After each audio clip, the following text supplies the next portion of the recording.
Ces tomates, c'est la première année que je les travaille, mais c'est un maraîcher du Québec qui les travaille depuis 10 ans déjà. Au Québec, ils ont des conditions climatiques extrêmement plus virulentes que celles de la France. Du coup, les travaux sur l'épigénétique, pour moi, ça marche vraiment.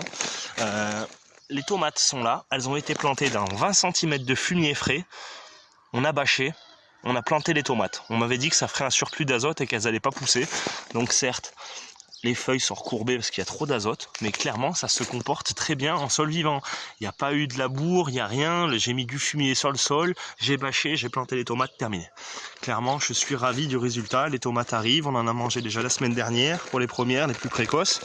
Et du coup, je suis ravi de... Tout le monde me disait, faut pas planter dans du fumier frais, ça se comporte mal.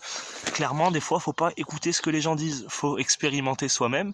Donc voilà, et franchement, c'est un peu recourbé, ça doit faire un peu moins de photosynthèse, mais ça se comporte très bien, je suis ravi, je suis ravi. Ce semencier du Québec, c'est Solana. Solana a un choix de tomates, mais des centaines de tomates différentes, et dont la Boids atomique. C'est une tomate qui est vraiment atypique, elle est toute noire au début. En mûrissant, elle devient violette, et quand elle est mûre, elle tire sur le orange, et clairement, j'en ai goûté la semaine dernière, c'est un truc de malade cette variété. En plus de vraiment bien se comporter à la sécheresse et aux maladies, et en plus de ça, elles ont un goût exceptionnel ces tomates. Vraiment des choses qu'on trouve que chez lui. Le mec est passionné de tomates chez Solana, et le gars, il travaille depuis longtemps avec certaines variétés, notamment la Wet White. Ouais, j'ai un mauvais accent anglais, mais c'est au Auvergnat, c'est normal. Là, c'est en train de me faire des fruits qui doivent faire 600-700 grammes. Je suis étonné. Donc, clairement, pour voir qu'il n'y a pas de travail du sol, qu'on est en sécheresse, qu'il fait chaud, que j'arrose pas. Certains plants sont un peu chétifs, c'est vrai que c'est pas les plus beaux plants de tomates que j'ai eu, mais clairement je suis ravi. Je suis ravi pour voir qu'il y a eu 0 arrosage depuis la plantation, ça se comporte très bien. Donc voilà, franchement, un petit tour du jardin, vite fait. Jardin en sol vivant, toujours, jamais de labour. Ça c'est une butte du modèle de Philippe Forer avec du bois enterré.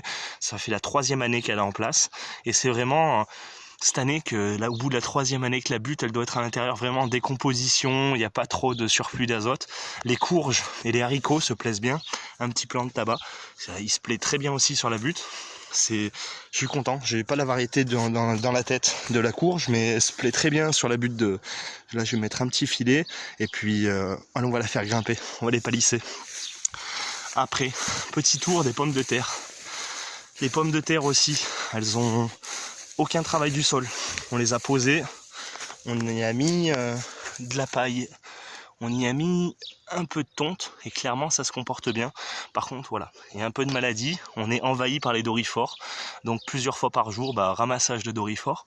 Voilà, 0 traitement sur les pommes de terre parce qu'on n'est pas des feignants, on n'a pas un grand jardin, donc automatiquement on les ramasse, les doryphores à la main, on se fait pas chier à traiter. Et du coup voilà, je suis content, cette variété c'est Nicolas, elle se comporte mieux que la variété Charlotte. On va aller voir la variété Charlotte là. La Charlotte, elle est, on va dire, elle tombe plus malade, j'ai l'impression.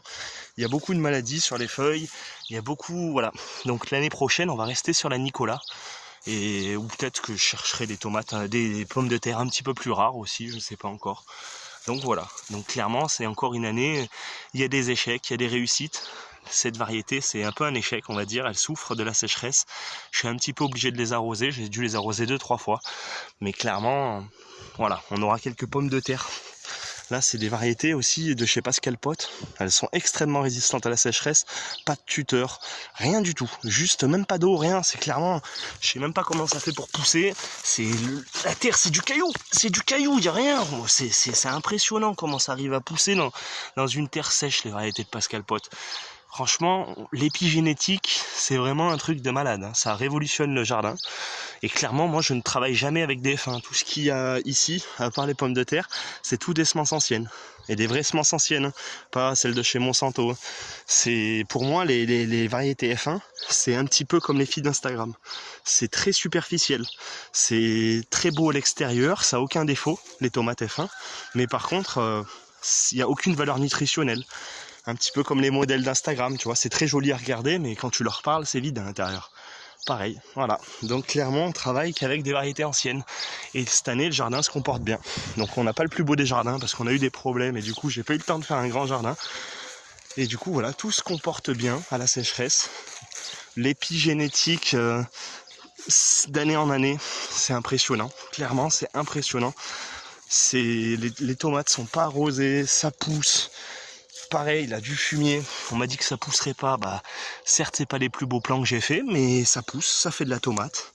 Et puis voilà, hein, on a vraiment des variétés qui souffrent du surplus d'azote, mais ça produit, donc elles vont apprendre. Et puis l'an prochain, je mettrai pas de fumier en plus, donc clairement, bah ça ira encore mieux l'année prochaine. Donc voilà, je suis ravi du jardin cette année, des variétés atypiques, la plupart. Enfin, les variétés les plus marrantes, les plus belles, et ben c'est chez Solana, ce mec qui est passionné au Québec. Bon, c'est un peu galère pour commander sans passeport phytosanitaire, mais si t'es un petit filou, tu te débrouilleras. Et du coup, voilà, je conseille Solana au Québec.